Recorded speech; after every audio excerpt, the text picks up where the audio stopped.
JD Vance pulled into the parking lot of Owen, a small but well-loved spot in the heart of Springfield, Ohio, the kind of place that had stood the test of time with a neon sign that flickered slightly, and the comforting aroma of grilled burgers and fresh coffee escaping every time the doors swung open earlier that day.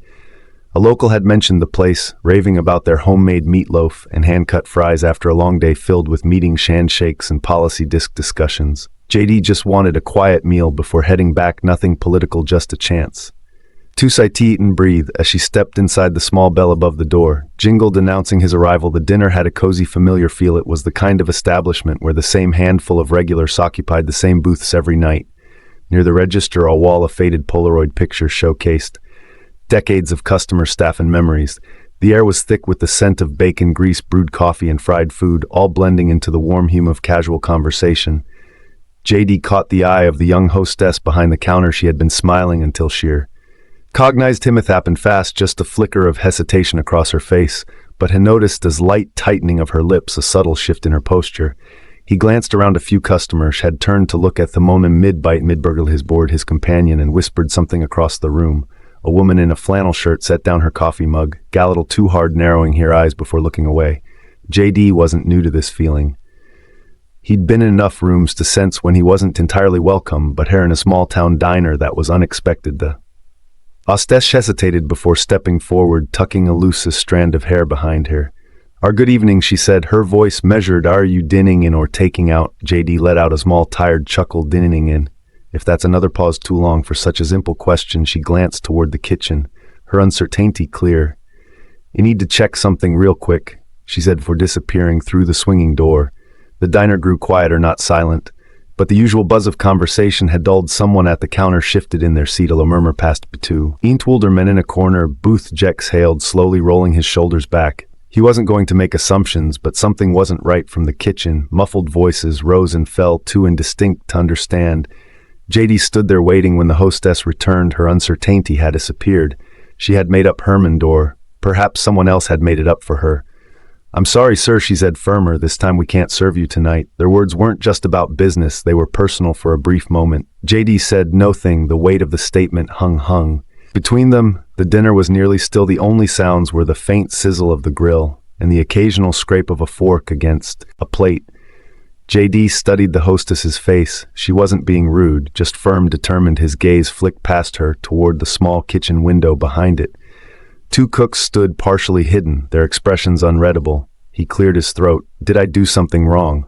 The hostess didn't waver. "We just rather not serve you tonight." No excuse about policy, no claim that they were closing soon, just a statement. JD let his hands rest in his hips, exhaling through his nose. He had been in tough situations before, heated debates, tricky interviews, public criticism. But this was different. This was just a small dinner place where a man should be able to sit and eat without his name getting in the way.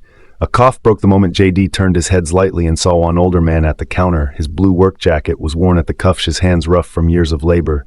The man shook his head to himself before stabbing at his eggs again. Elsewhere, a woman shifted in her seat across from her. A younger man, maybe mid-30s, leaned back, arms crossed, watching the situation unfold with his smirk. Took it all in, the eyes that looked away when he met them, the ones that lingered too long with something closer to satisfaction. He had options.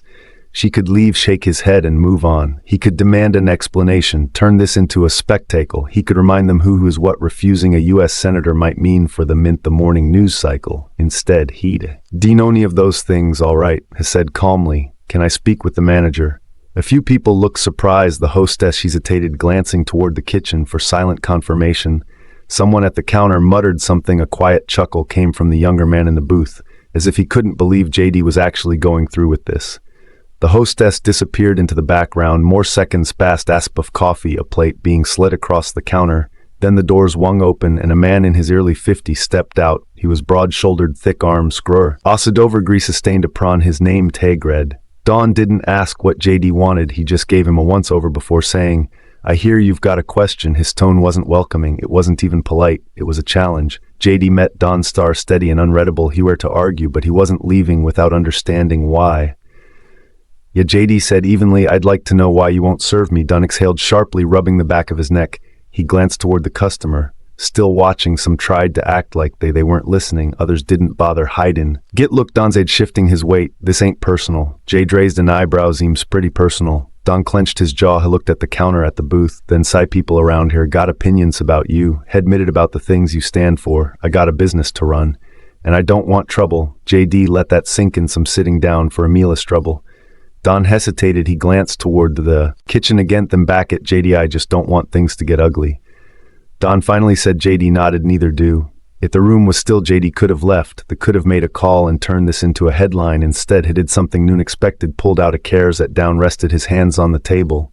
"Then let's talk." The dinner tensed. Confrontations usually ended with someone storming out. But this wasn't that. Don watched him for a long moment. Then exhaling, he finally muttered, "Talk." JD nodded. "You don't want me here. I get that. What I don't get is why, so let's talk about it." And just like that, the tension shifted. JD wasn't fighting. He wasn't running. He was staying, listening. And for the first time that night, the dinner wasn't just a place filled with divided opinions.